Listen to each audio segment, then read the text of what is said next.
The morning of August 17th, 1943, 27,000 feet above Schweinfurt, Germany, Major David Schilling adjusted his oxygen mask and scanned the crystal-clear sky through the greenhouse canopy of his Republic P-47D Thunderbolt. Below him, Boeing B-17 Flying Fortresses crawled through the thin stratosphere, trailing white condensation streams like ribbons across an azure canvas. The bombers had just delivered their payload on Germany's vital ball-bearing factories. Now came the hard part, getting home. Schilling commanded the 62nd Fighter Squadron, part of Colonel Hubert Zemke's 56th Fighter Group. His formation of 16 Thunderbolts maintained a station at altitude, eyes searching for the inevitable German response. They didn't have to wait long. At 28,000 feet, silhouettes materialized from the northwest. Focke-Wulf 190s from Jagdgeschwader 26, Germany's elite fighter wing. The Luftwaffe pilots had been waiting for their moment. They'd seen these massive American fighters before, corpulent machines that seemed to violate every principle of fighter design the Germans held sacred. Oberleutnant Hans Naumann, flying lead in the German formation, transmitted to his wingman with barely concealed contempt. Fat targets approaching from the south. Let's show these Americans what real fighters can do. The Germans had earned their arrogance. They were veterans of 4 years of continuous combat, men who had fought over Poland, France, Britain, and Russia. Their aircraft, the Focke-Wulf 190A5, was a masterpiece of engineering efficiency. Lightweight, nimble, deadly, every gram scrutinized, every component optimized for performance. The Americans flying toward them were novices by comparison. Most had been in combat for less than 3 months. Their aircraft weighed nearly twice what a Focke-Wulf 190 carried. The Thunderbolts looked like flying barrels, ungainly and slow, equipped with only machine guns, while German fighters carried devastating 20mm cannons. What the Germans didn't know, what they couldn't have imagined, was that they were about to witness an execution. The mathematics of destruction were already loaded in those broad American wings. 3,400 rounds of 50 caliber ammunition, 8 Browning M2 machine guns, a combined rate of fire exceeding 6,000 rounds per minute. In less than 90 seconds, 15 Focke-Wulf 190s would cease to exist. This is the story of how German fighter pilots learned to fear the sound of 8 synchronized 50 caliber machine guns, how laughter transformed into terror, how the heaviest single-engine fighter ever built became the weapon that systematically destroyed the Luftwaffe's fighter arm over Europe. The transformation began with mockery and ended with admission. By war's end, the same German aces who had laughed at the P-47's ungainly bulk confess what no amount of skill or courage could overcome. When those 8 guns spoke, death was inevitable.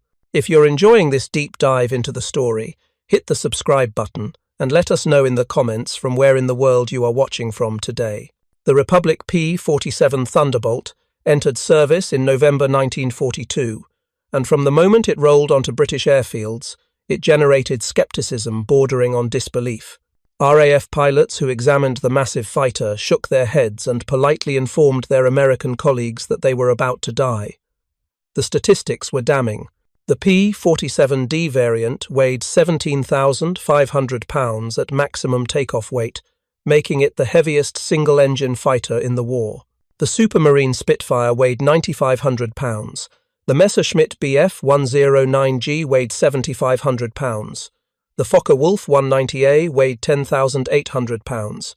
The American fighter was nearly twice the weight of Germany's most successful machine. German intelligence officers analyzing photographs dismissed it as a transitional design, a stopgap measure that would be quickly replaced once American engineers came to their senses. They were catastrophically wrong.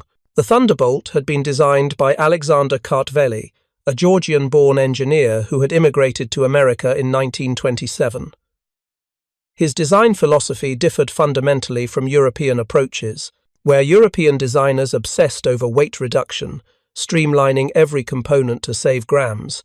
Kartveli built for survivability above all else. The P-47's airframe was constructed with unprecedented structural strength. The main wing spar was a single piece of forged aluminum, 4 inches thick at its center, tapering to 2 inches at the wing tips. This spar could withstand 12 G loads without failure, 3 times the force that would tear apart a Messerschmitt Bf 109. Between the engine and the pilot sat multiple protective structures.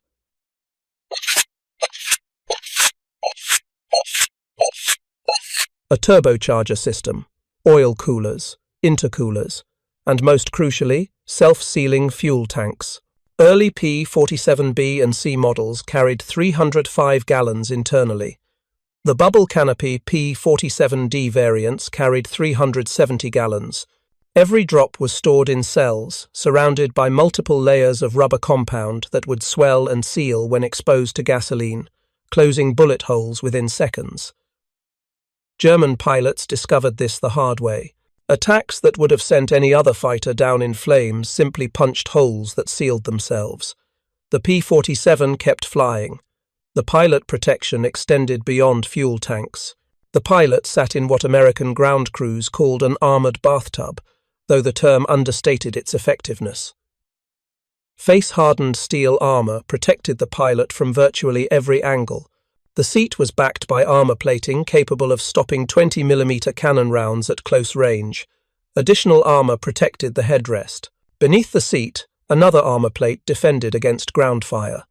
In front, thick bulletproof glass could stop even 30mm cannon shells.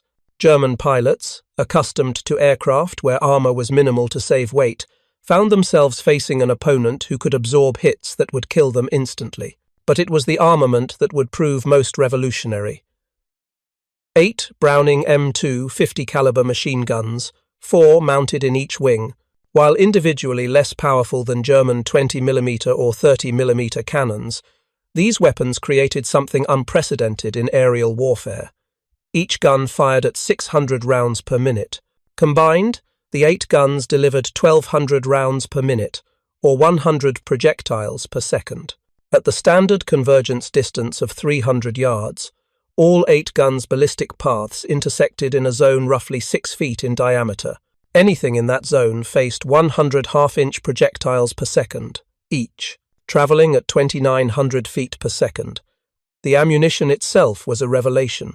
While German fighters struggled with limited cannon ammunition, typically 120 to 200 rounds per weapon, American pilots could maintain sustained fire for over 30 seconds. The standard combat load mixed armor-piercing incendiary, armor-piercing incendiary tracer, and standard ball ammunition in patterns designed to both destroy and ignite. German aircraft caught in this convergence pattern didn't just fall, they disintegrated. The first major combat test came on April 15, 1943, when Major Donald Blakesley of the 4th Fighter Group scored the Thunderbolt's first aerial victory, shooting down a Focke-Wulf 190 near Dieppe. The German pilot likely never understood what hit him. 8 streams of 50-caliber fire converged on his aircraft. The Focke-Wulf simply came apart in mid-air. But German confidence remained unshaken. The early encounters seemed to confirm Luftwaffe prejudices. The P-47 seconds couldn't turn with Focke-Wulf 190s, couldn't climb with Messerschmitt 109s, couldn't match their nimble handling at medium altitudes. Hauptmann Josef Priller, commanding officer of Jagdgeschwader 26, reported to headquarters after his first encounter with Thunderbolts. The new American fighter is meat for slaughter. It flies like a truck, turns like a freight train, and climbs like a pregnant cow. Our boys are calling them Indiana, fat targets pretending to be warriors. The statistics from early 1943 seem to support German confidence. In their first month of operations, American fighter groups lost 14 Thunderbolts for only 3 confirmed German kills. British pilots flying Spitfires quietly suggested the Americans might reconsider their choice of aircraft. But something strange was happening that German intelligence failed to notice. The P-47 seconds that were shot down had absorbed incredible punishment before falling. Damage that would have disintegrated a Messerschmitt or Spitfire. One aircraft returned from a mission on May 4th with 21 cannon holes and over 100 machine gun strikes. The massive Pratt & Whitney R2800 radial engine, lacking vulnerable coolant systems, shrugged off hits that would have stopped a liquid-cooled fighter instantly. More significantly, when P-47 seconds got their guns on target, the results were catastrophic. The transformation in German attitudes began in earnest on June 26, 1943. The 56th Fighter Group had been returning from escort duty when they were bounced by 16 Focke-Wulf 190s from Jagdgeschwader 26. Second Lieutenant Robert Johnson's Thunderbolt, flying tail-end position, took concentrated fire from multiple attackers. 21 20mm cannon shells tore into his aircraft. The canopy shattered. Hydraulic lines ruptured. A machine gun bullet creased the tip of his nose. The engine caught fire. Johnson tried desperately to bail out, but discovered his canopy was jammed, damaged by cannon strikes. Any other fighter would have fallen burning from the sky. The P-47 kept flying.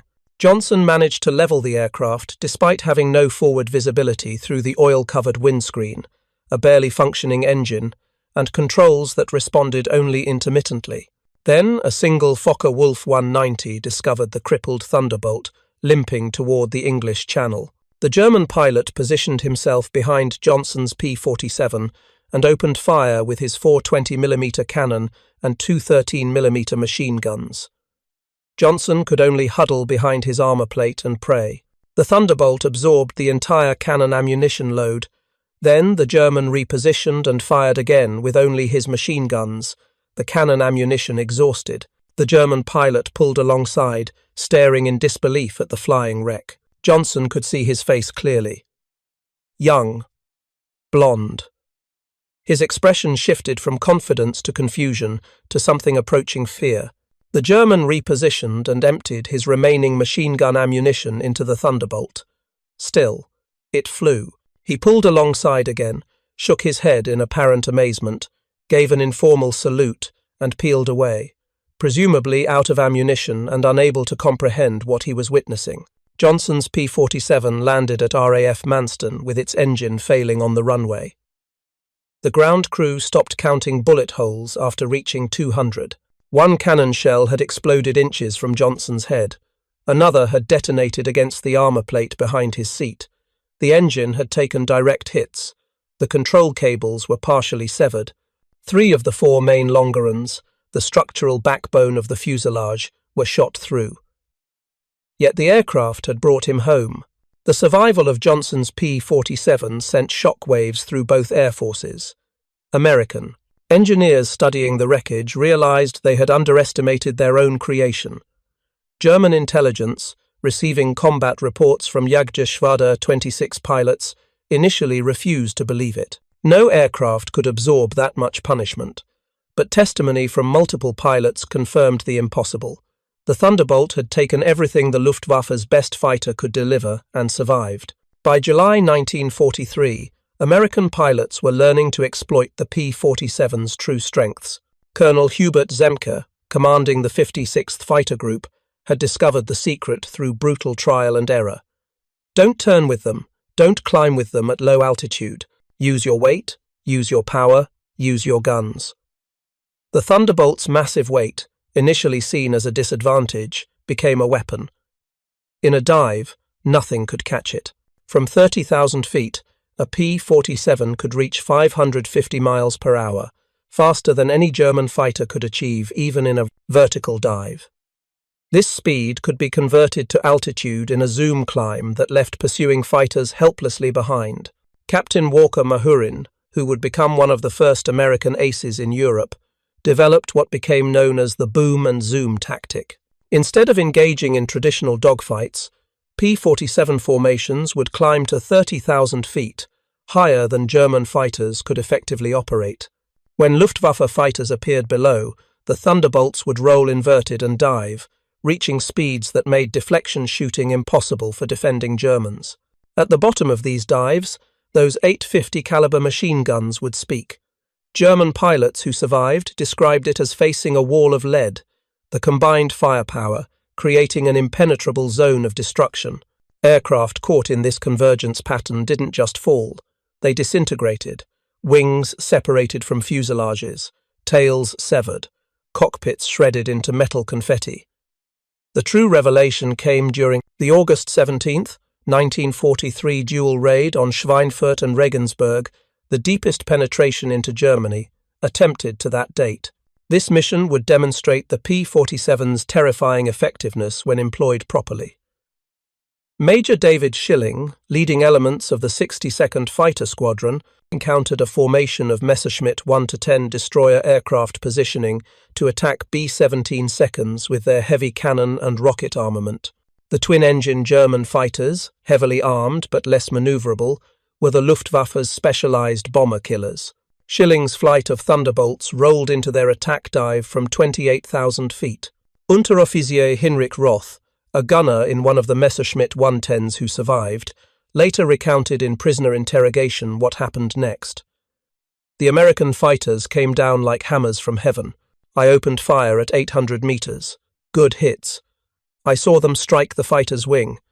The P-47 didn't even wobble. Then he fired. The aircraft ahead of us simply came apart, not shot down. Destroyed. Wings separated from the fuselage. Tail severed. The crew compartment shredded into metal confetti. In 2 seconds, a 1/10 became nothing. Schilling's formation destroyed 8 Messerschmitt 110s in less than 1 minute. The German pilots had never experienced such concentrated firepower.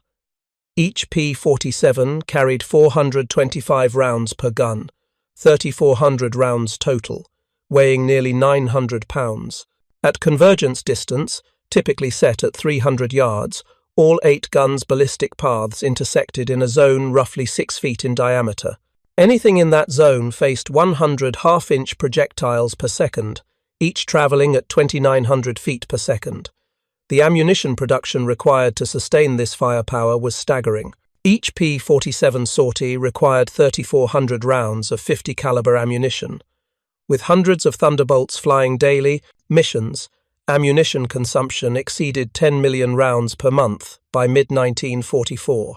The Lake City Arsenal in Missouri, one of several ammunition plants, produced 30 million rounds monthly. Each cartridge was manufactured to tolerances measured in 10,000ths of an inch, ensuring reliable feeding through the synchronized gun mechanisms.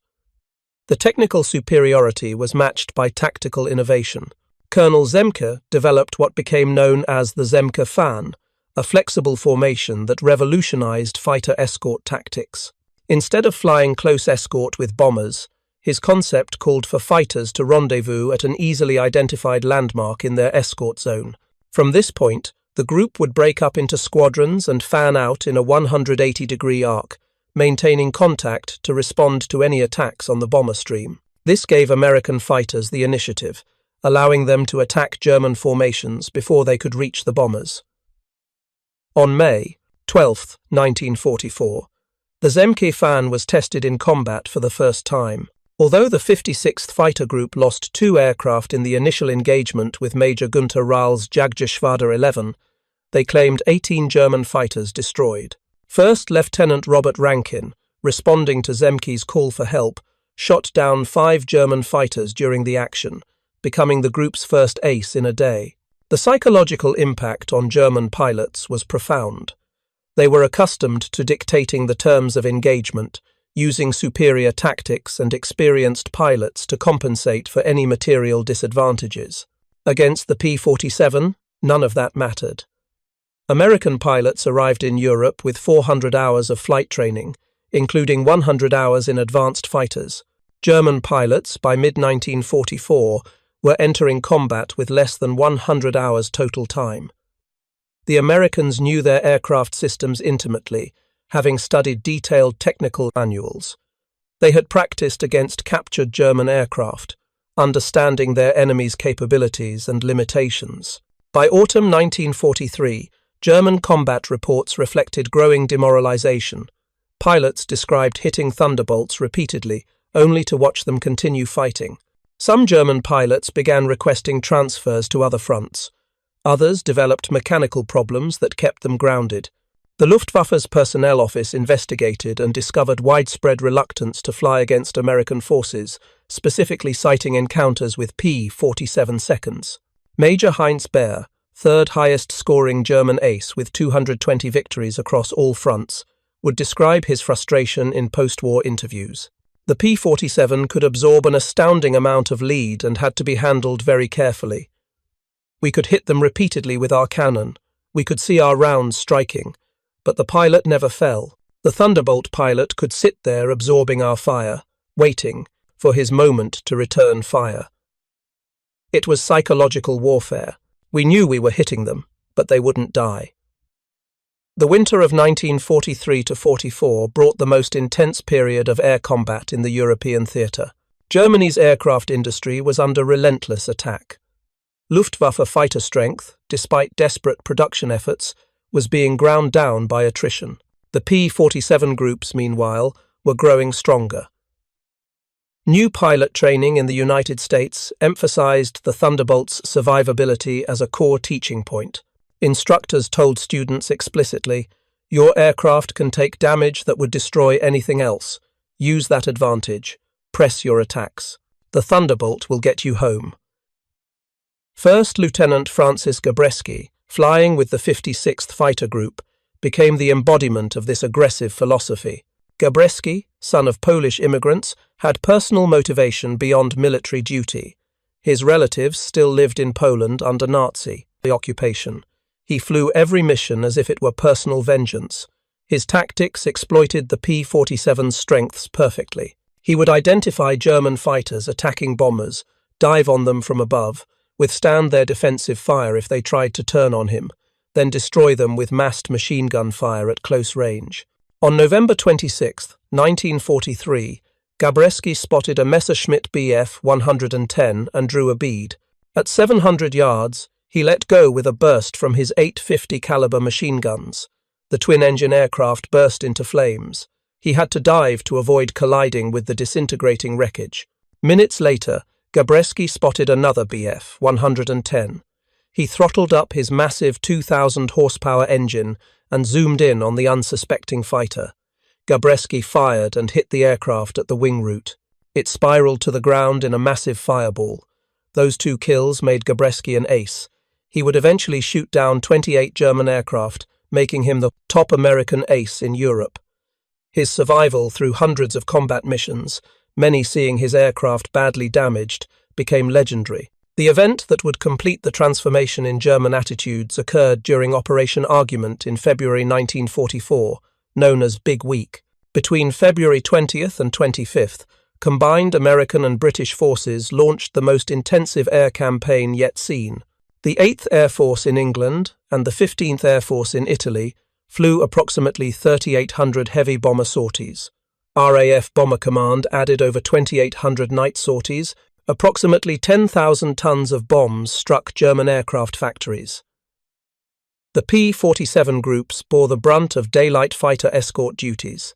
Over 500 German fighters were destroyed during the 6-day campaign. The P-47 loss rate remained under 1% per sortie. German pilots, forced to defend their factories and airfields, had no choice but to engage. They died in unprecedented numbers. After-action reports from German units following Big Week revealed growing demoralization. Pilots described hitting Thunderbolts repeatedly, only to watch them continue fighting. The Luftwaffe's carefully husbanded force of experienced fighter pilots was being systematically destroyed. What the Germans faced wasn't just superior numbers or better training. They faced an aircraft specifically designed to survive their attacks and deliver overwhelming firepower in return. An aircraft that embodied American industrial philosophy. Build it strong, build it heavy, build it to bring the pilot home.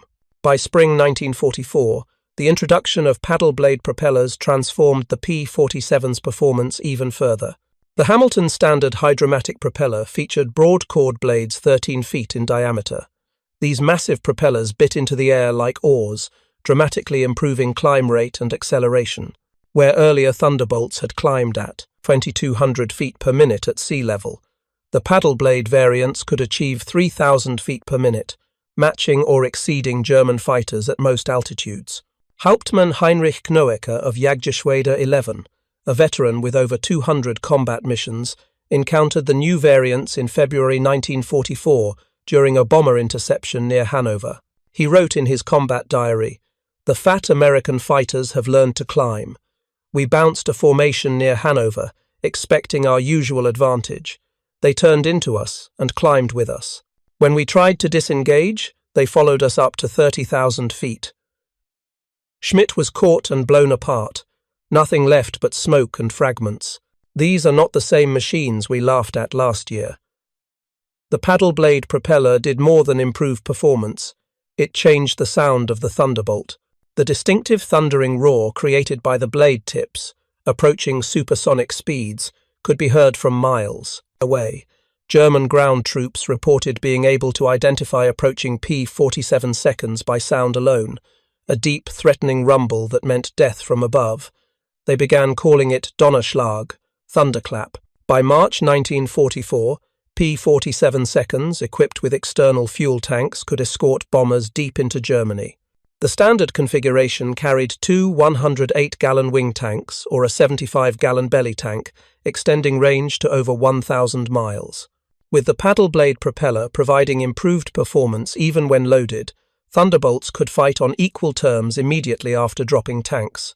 The Luftwaffe's response was to concentrate on the bombers, hoping to inflict enough losses to stop the American daylight campaign. But this required flying through the P-47 escort screen, an increasingly suicidal proposition.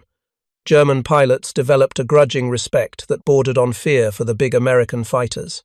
Major Gerhard Barkhorn, one of Germany's top aces with 275 victories, mostly on the Eastern Front, survived an encounter with P-47 seconds on March 6, 1944 that left him badly wounded. He later recalled in a post-war interview, "We saw them above us, fat silhouettes against the sun. Someone laughed and said, 'Here come the flying pigs.' Nobody was laughing 30 seconds later. They came down like an avalanche, faster than we could react. The first pass destroyed 3 of our fighters. Just gone. Transformed into burning debris. Their guns didn't fire in bursts like ours. They poured out solid streams of fire. Getting caught in that stream meant instant death." The escort missions revealed another P-47 advantage: endurance. While German fighters operated at maximum power settings that consumed fuel rapidly, the big American radials could cruise efficiently at high altitude. Thunderbolts could remain with the bombers for hours, rotating top cover while maintaining enough fuel for combat and return. German pilots who survived multiple encounters with Thunderbolts consistently reported the same psychological effect: the knowledge that their best shots might not be enough, that even perfect deflection, perfect aim, perfect ammunition strikes might only damage the American fighter, not destroy it, and that one mistake, one moment in the convergence zone of those 8 guns, meant certain death. Oberleutnant Johannes Steinhoff, 176 victory ace, who survived the war despite being shot down multiple times, would provide perhaps the most eloquent summary in his 1970 memoir. "We learned to respect all our opponents, the Russian pilots for their courage, the British for their determination, the Americans for their numbers. But we feared the P-47 specifically. It represented American industrial might in tangible form. It was the equivalent of a flying fortress, a machine so overbuilt, so excessive in its protection, that it defied our conception of what a fighter should be. We flew graceful, efficient, deadly machines. They flew armoured fortresses, and in the end, their fortresses defeated our thoroughbreds." The summer of 1944 brought the P-47 into a new role that would make it the most feared aircraft in the German arsenal, to ground attack.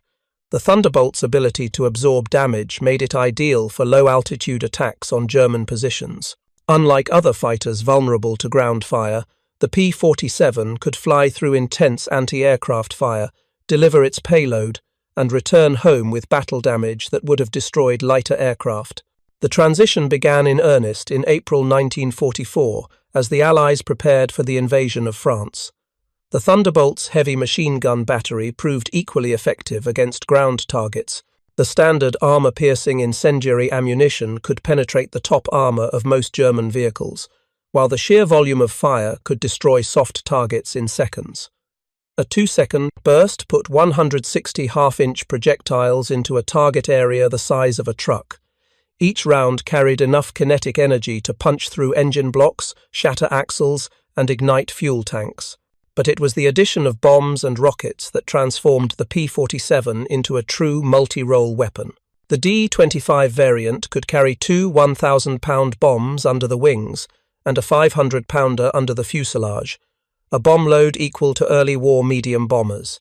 Later variants added zero-length rocket stubs for 10 5-inch high-velocity aircraft rockets, each equivalent to a 105mm artillery shell. When equipped with these weapons, a single P-47 carried more firepower than an entire artillery battery. Oberst Hans von Luck, commanding the 125th Panzer Grenadier Regiment during the Normandy campaign, experienced P-47 ground attacks firsthand. His account, preserved in post-war interviews, captured the terror German ground forces felt. They came in low, so low you could see the pilots' faces. The sound was terrifying, engines roaring, rockets screaming, then the hammer of those heavy machine guns. A column of our trucks simply ceased to exist. 20 vehicles transformed into burning wreckage in one pass. The psychological effect on the men was devastating. They called them jabos, fighter bombers. But these were something beyond that. They were flying artillery with the accuracy of snipers. On June 6, 1944, the Luftwaffe discovered how completely the balance of power had shifted. Over 500 P-47 seconds provided air cover for the D-Day invasion, creating an impenetrable umbrella over the beaches. German fighters attempting to reach the landing zones were massacred. Oberleutnant Wolfgang Fischer of Jagdgeschwader II, one of only 3 German pilots to reach the beaches that day, reported, "The sky belonged to the Americans. Thunderbolts were stacked from sea level to 30,000 feet. We tried to break through at dawn. 12 fighters from our Group A. I was the only one to return. The P-47 seconds were waiting at every altitude. You couldn't climb over them, couldn't dive under them. Their guns turned our fighters into aluminum rain." In the weeks following D-Day, P-47 seconds systematically destroyed German movement in daylight. The statistics were staggering. In June alone, 9th Air Force Thunderbolts claimed 651 locomotives, 3,847 trucks, 512 tanks and armoured vehicles, and 4,553 horse-drawn vehicles destroyed. The Wehrmacht was forced to move only at night, severely hampering their ability to respond to Allied advances. The Germans tried everything to counter the Thunderbolt threat. They reinforced vehicle armour, deployed more anti-aircraft guns, developed new camouflage techniques. Nothing worked. The P-47's combination of speed, armour, and firepower made them nearly unstoppable.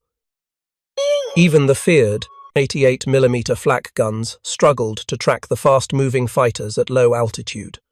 German anti-aircraft crews equipped with 20mm, 37mm, and 88mm guns discovered that bringing down a P-47 required far more hits than any other Allied aircraft. Standard doctrine assumed 2 or 3 20mm hits would destroy a fighter. Against the P-47, crews reported needing 10 or more direct hits, and even then, the aircraft often made it back to Allied territory. If you find this story engaging, please take a moment to subscribe and enable notifications. It helps us continue producing in-depth content like this. 2nd Lieutenant Robert Harmon, flying with the 362nd Fighter Group, was attacking German positions near Saint-Lô on July 25, 1944, when multiple 37mm anti-aircraft shells struck his aircraft. One shell destroyed his right wing tip, removing several feet out of structure. Another penetrated his engine, destroying 2 cylinders and briefly setting the engine on fire.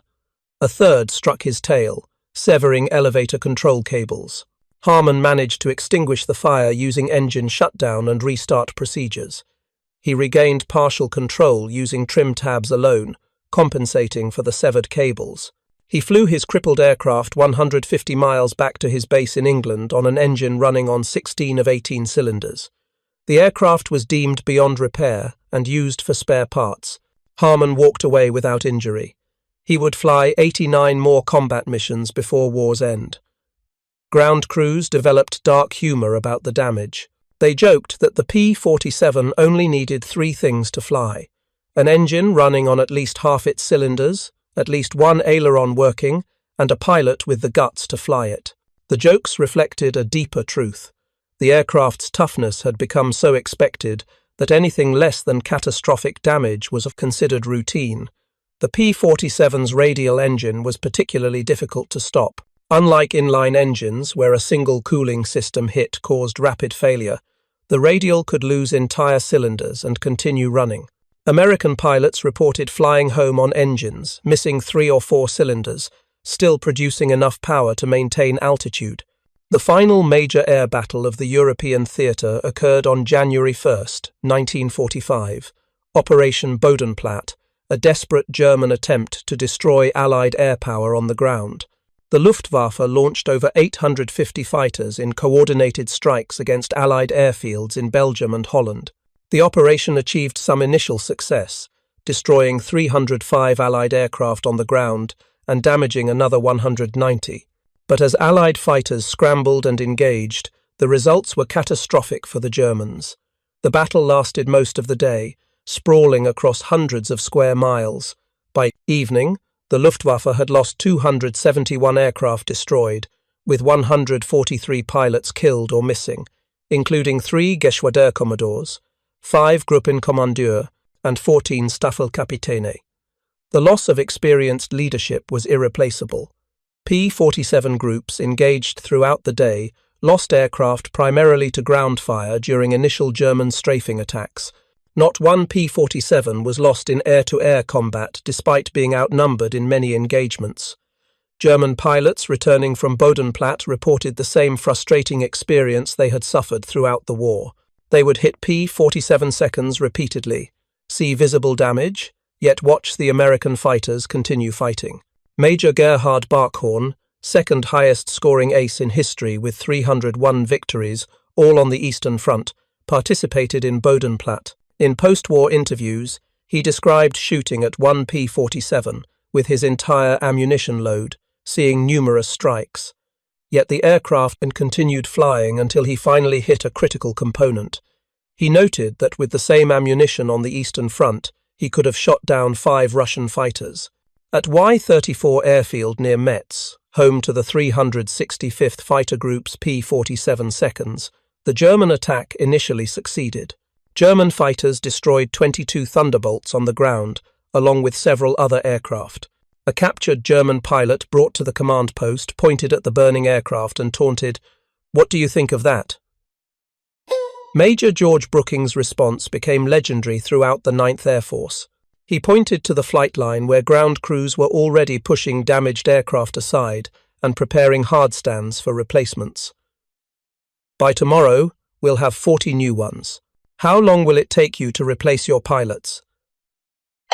The German pilot's smirk disappeared. Within 48 hours, factory-fresh P-47D 40 seconds filled the flight line, flown in from depots in England. The Luftwaffe lost 171 aircraft and 213 pilots in Bodenplatte, including many irreplaceable instructors and squadron leaders. These losses they could never replace. The Americans lost 134 aircraft total across all attacked airfields, all replaced within a week. The numbers told the story of inevitable defeat. Republic Aviation produced 15,683 P-47 seconds during the war, more than any other American fighter. At peak production, the Farmingdale factory on Long Island completed 1 Thunderbolt every hour around the clock. The Evansville plant in Indiana, built from empty farmland in 1942, was producing 500 aircraft per month by 1944.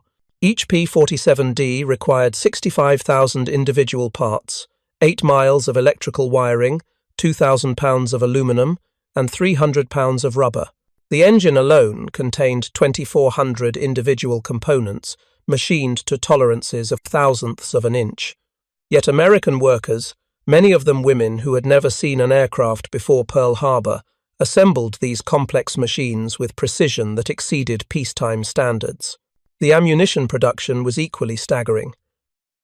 Each P-47 sortie required 3,400 rounds of 50 caliber ammunition. With hundreds of Thunderbolts flying daily missions, ammunition consumption exceeded 10 million rounds per month by mid-1944. The Lake City Arsenal in Missouri, one of several ammunition plants, produced 30 million rounds monthly. Each cartridge was manufactured to tolerances measured in 10,000ths of an inch, ensuring reliable feeding through the synchronized gun mechanisms. Even more impressive than aircraft production was pilot training. By 1944, the United States was graduating 30,000 pilots annually from advanced training, more than Germany had trained in the entire war. Each P-47 pilot received a minimum of 400 hours of flight training before entering combat, including 100 hours in advanced fighters. German pilots, by contrast, were entering combat with less than 100 hours total time by war's end.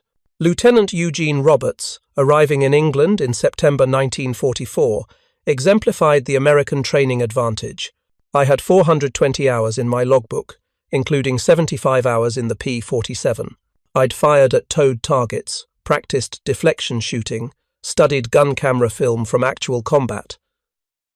On my first mission, I knew exactly what to do.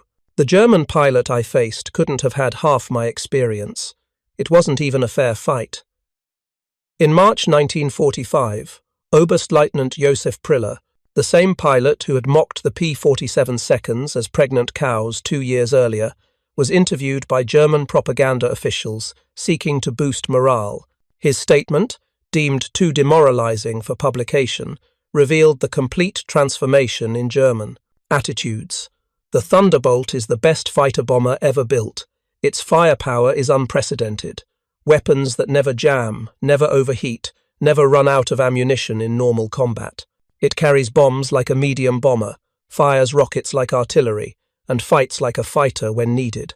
But beyond the machine is what it represents: unlimited American production. They lose 10, they build 20. We lose 1, it's gone forever. Their pilots arrive better trained than our instructors.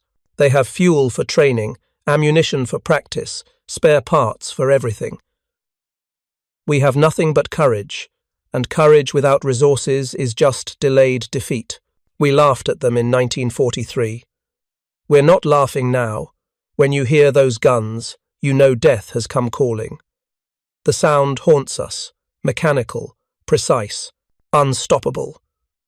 Like everything American, it's about overwhelming material superiority. They didn't beat us through better tactics or braver pilots. They buried us under an avalanche of steel and lead. By April 1945, the Luftwaffe existed largely on paper. Fuel shortages grounded most aircraft. Experienced pilots were dead or captured. Airfields were cratered ruins. But even with aircraft and fuel, German pilots faced an impossible equation. Attacking meant facing P-47 formations that owned every altitude from ground level to 40,000 feet. Feldwebel Klaus Brettschneider, one of the last German pilots trained in 1945, flew exactly one combat mission before the war ended. His encounter with P-47 seconds over Leipzig lasted 12 seconds. I saw them diving from above, 4 Thunderbolts in perfect formation.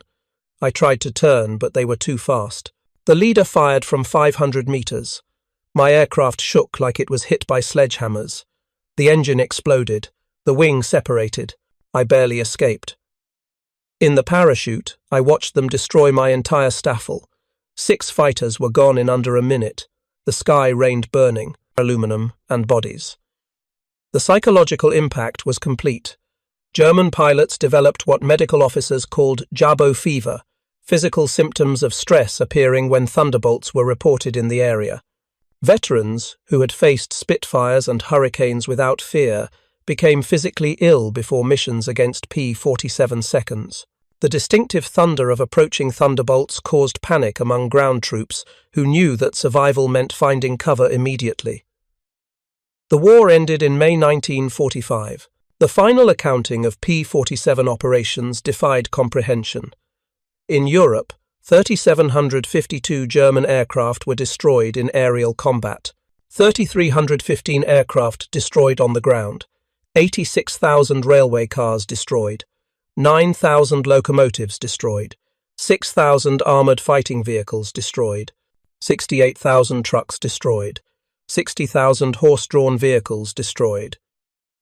In the Pacific, 697 Japanese aircraft were destroyed in aerial combat, 150 aircraft destroyed on the ground, 1,500 vehicles were destroyed, 150 locomotives destroyed, countless barges, ships, and installations. The 9th Air Force alone, primarily equipped with P-47 seconds, flew 213,873 combat sorties, dropped 120,000 tons of bombs, fired 135 million rounds of ammunition, and launched 60,000 rockets. The Thunderbolt units achieved a 4.6 to 1 kill ratio in aerial combat, while maintaining the lowest loss rate of any Allied fighter bomber. Behind these numbers lay the human cost. The Luftwaffe lost approximately 28,000 pilots killed in combat against Western Allied forces. Many fell to the concentrated fire of American heavy machine guns. Each loss represented years of training that Germany could never replace. By war's end, the average German fighter pilot had less than 30 hours of combat experience. The average P-47 pilot had over 200. At the Luftwaffe interrogation center at Oberursel, captured Allied pilots were debriefed by German intelligence. The records, captured in 1945, revealed German assessments of Allied aircraft. The file on the P-47, updated continuously throughout the war, showed the complete reversal of opinion. April 1943. Large, unmaneuverable fighter, inferior to German types in all performance parameters except dive speed. Machine gun armament is insufficient against cannon-armed fighters. Assessment: minimal threat. December 1943. Exceptional high-altitude performance. Extreme structural strength. Firepower is increasingly problematic. Pilots showing improved tactics. Assessment: significant threat above 25,000 feet. June 1944. Dominant fighter bomber, superior to all German types above 20,000 feet. Firepower devastating, against all target types. Structural strength makes shoot-down extremely difficult. Assessment: critical threat at all altitudes. March 1945. Best fighter bomber of the war. Combination of firepower, durability, and performance unmatched. Pilot quality is exceptional. Assessment: unsurvivable in direct engagement. In 1985, at a reunion of German and American fighter pilots in Phoenix, Arizona, former adversaries met in peace. General Lieutenant Adolf Galland, former head of the Luftwaffe fighter arm, was asked about the P-47. His response, recorded on video, captured the complete transformation. "We made a terrible mistake in 1943. We saw this big, heavy fighter and laughed. The Americans don't understand air combat," we said. "They built a bomber and called it a fighter. We were the ones who didn't understand. The Americans didn't try to build a European fighter. They built an American one, designed around production, firepower, and survivability. They understood that in a war of attrition, the plane that could take punishment and deliver devastating firepower would win. They were right." The first time I flew a captured P-47 after the war, I understood everything. The power was incredible. It climbed like it was falling upward. The cockpit was comfortable. The visibility is excellent. The controls are precise. It was a pilot's aircraft wrapped in armor. But what really impressed me was realizing that America built over 15,000 of these complex machines while fighting a two-ocean war. Each one required an engine more complex than anything Germany produced. Yet they built them faster than we could build simple fighters. That's when I knew we never had a chance. Those guns. We called them Roosevelt's piano because of the sound they made. Once you heard that sound, you never forgot it. Many of my friends heard it for the last time. The P-47 didn't just defeat the Luftwaffe, it destroyed it. The P-47's design represented American industrial philosophy perfectly. Brute force engineering backed by unlimited resources. Every component was overbuilt, overpowered, and over-engineered. The wing spars could support 40,000 pounds, 3 times the aircraft's loaded weight. The engine mount could withstand 12 G-forces. The control cables were doubled throughout with automatic backup systems. The ammunition feed system alone was a marvel of engineering. 8 separate ammunition boxes, each holding 425 rounds, fed through electric boost motors to prevent jamming during high-G maneuvers. The guns were electrically heated to prevent freezing at altitude. Each gun had its own charging mechanism and could be individually synchronized. The convergence was adjustable from 150 to 400 yards, allowing pilots to optimize for their preferred engagement range. Even after the war, some German veterans maintained that the P-47 won through quantity, not quality. The German fighters were technically superior but overwhelmed by numbers. The combat records tell a different story. In engagements where numbers were equal, P-47 seconds consistently prevailed. The heavy machine gun armament, dismissed as inferior to cannon, proved more effective in actual combat. Analysis of gun camera footage revealed why. Cannon shells, while individually more destructive, required precise aim and had limited ammunition, typically 120 to 200 rounds total. The P-47's weapons created a probability cloud of bullets that guaranteed hits, even with imperfect aim. At typical engagement ranges, a 2-second burst puts at least 20 rounds into a fighter-sized target, enough to ensure destruction. The ammunition itself was superior. American 50-caliber armor-piercing incendiary rounds used a delayed action fuse that ensured penetration before detonation. The incendiary compound burned at 3,000 degrees Fahrenheit, hot enough to ignite aluminum structure. German 20mm shells, while heavier, often exploded on surface contact, causing spectacular but sometimes superficial damage. The Republic P-47 Thunderbolt remains the heaviest single-engine piston fighter ever mass-produced. Its empty weight of 10,000 pounds exceeded the gross weight of some twin-engine fighters. Its engine produced more power than entire bomber formations from the previous war. Its weapons delivered more firepower than a squad of infantry. Yet it was built by the thousands, flown by kids barely out of high school, and maintained under combat conditions by mechanics who learned their trade in weeks. The transformation of German opinion from mockery to terror took less than 2 years. In that time, the flying milk bottle became the most feared aircraft in the Luftwaffe's experience. Veterans who had faced Spitfires, Hurricanes, and Soviet Yaks without flinching spoke of P-47 seconds in hushed tones decades after the war. At the United States Air Force Museum in Dayton, Ohio, a restored P-47D sits among other legendary fighters. Its placard lists specifications and battle honors, but the real story is told by a small display case containing spent .50 caliber shells and a strip of gun camera film showing a Focke-Wulf 190 disintegrating under fire. Below the display is a quote from an unnamed German pilot taken from a 1945 interrogation report. "We laughed when we first saw them.